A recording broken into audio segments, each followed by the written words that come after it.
I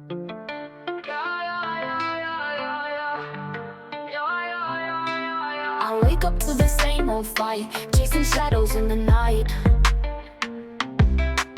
Promises made, but I let them fade. Caught in the cycle, I'm feeling betrayed. Round and round, I'm losing ground. Trying to break free, but I can't see. These negative patterns are haunting me. Nights turn to days, I'm losing my way. Thought I found peace, but it's led me astray. Chasing the high, but it only brings pain. The more I run, the less I gain. Hey everybody, hey, and welcome to another session of Taureca Said Again. I think this week the headline is going to be titled, When the Victim Isn't the Victim. I'm going to say that again. When the victim isn't the victim. Now we know today's headline has been buzzing. Social media talk. And many of you, I know you have seen the videos involving Tigger. I call him the hip hop personality. But Tigger and the allegations surrounding an incident with a woman. Her name is Alicia.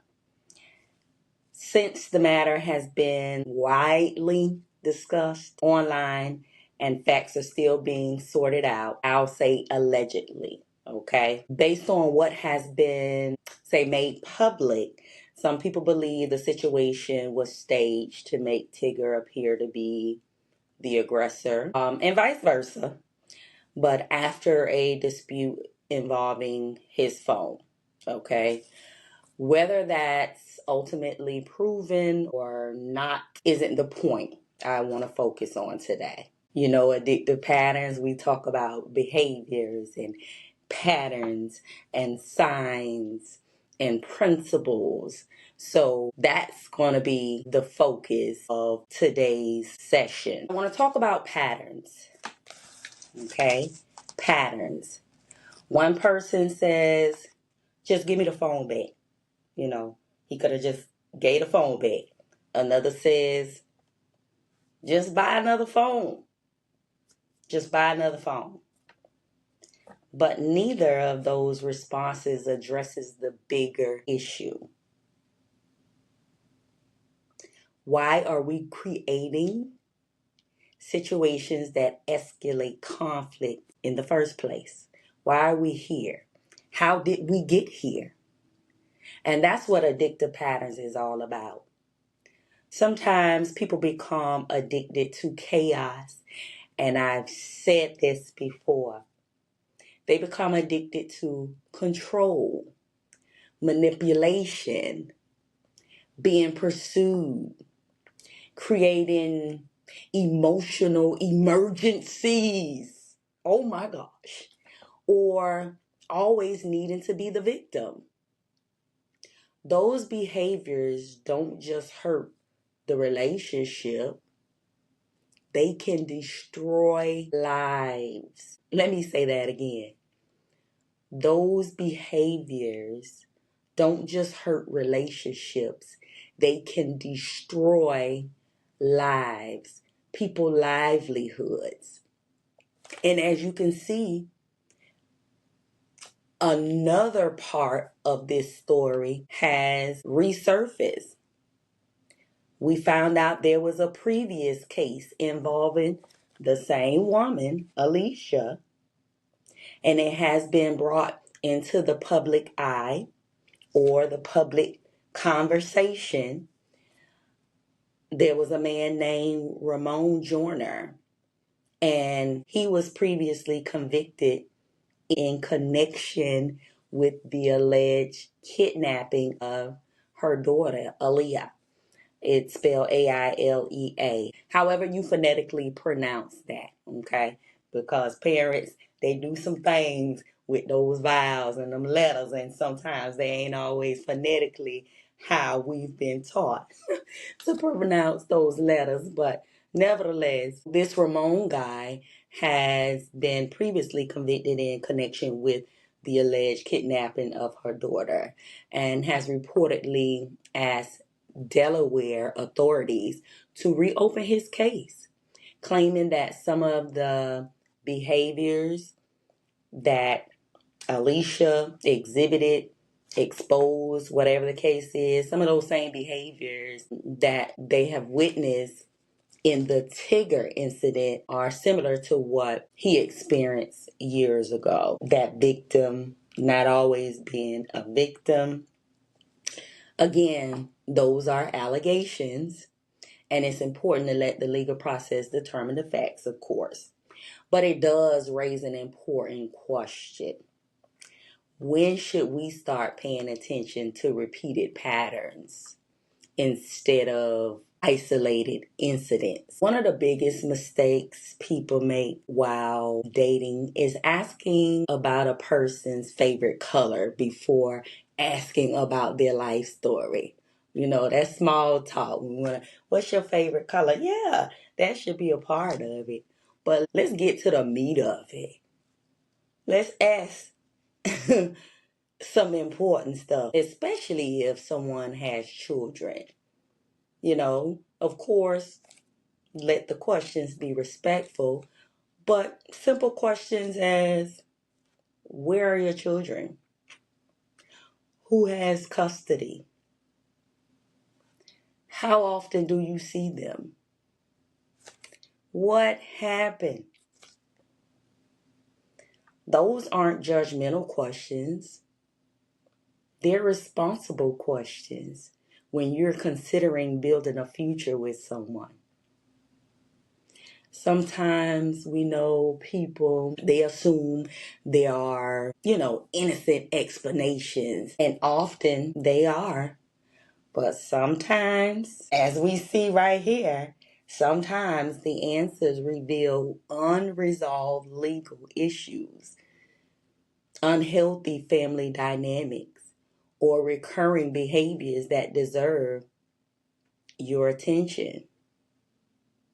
So doing your homework isn't being paranoid, it's being prepared. And we know sometimes even when you do your homework and you do background checks, other things unveil itself. So background checks aren't just for employers anymore. Public records exist for a reason, and that's something to think about. If you're investing your heart, your peace, your finances, or your future into someone, learning their history can be an act of wisdom, not suspicion. And who cares if somebody says she knows it? Oh, she detective. And and if I can prevent some of the heartaches that I might experience, why not? Let me be the detective. Let me be the investigator. History, it has a way of repeating itself. And I've said that over and over and over again. Better yet, that's part of the paragraph I have in here. Understanding patterns will help you understand life. If you pay close attention, history only repeats itself. What we call chaos is patterns we haven't recognized. And what we call random is just patterns we can't decipher. Yep, straight from the book, Addictive Patterns. So, as I said, history has a way of repeating itself when patterns go unaddressed. When we don't talk about it, when we don't discuss it. Red flags rarely introduce themselves as red flags. They often arrive disguised as excuses, emotional stories, or isolated incidents. Then, months or maybe even years later, you realize those little things were actually a pattern all along. So today, I want to leave you with this question. Are you dating the person standing in front of you, Or are you ignoring the history standing behind them?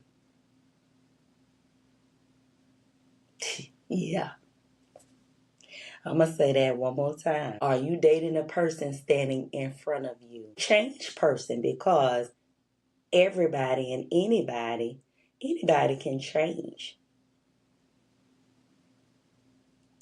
So are you dating the person in front of you? Because we know no one is perfect, right? But have you changed? Or are you ignoring the history standing behind them? The one you should have done some research. The ones you should have just simply asked some questions. The ones you should have gone around family to see what the family doing, what they saying, how they acted. And that's something to think about. You have people that have actually never met family members. You can't say everybody has died off in the family. It should be somebody still living. And this isn't about condemning anyone. Trust and believe that. Because again, people can grow. People can change.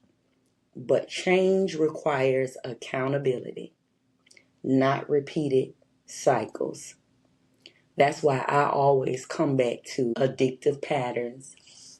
Whether addiction is to chaos, manipulation, control, toxic relationships, or always needing to be the victim, the pattern will continue until someone decides to break it. Remember, don't just listen to people's words. Watch their patterns, their behaviors, because patterns often tell the truth long before people do. That's it. Hopefully you got something out of today's session. Please do not forget to like, share, and subscribe to iHeartRadio, YouTube, and Spotify. Have a good one.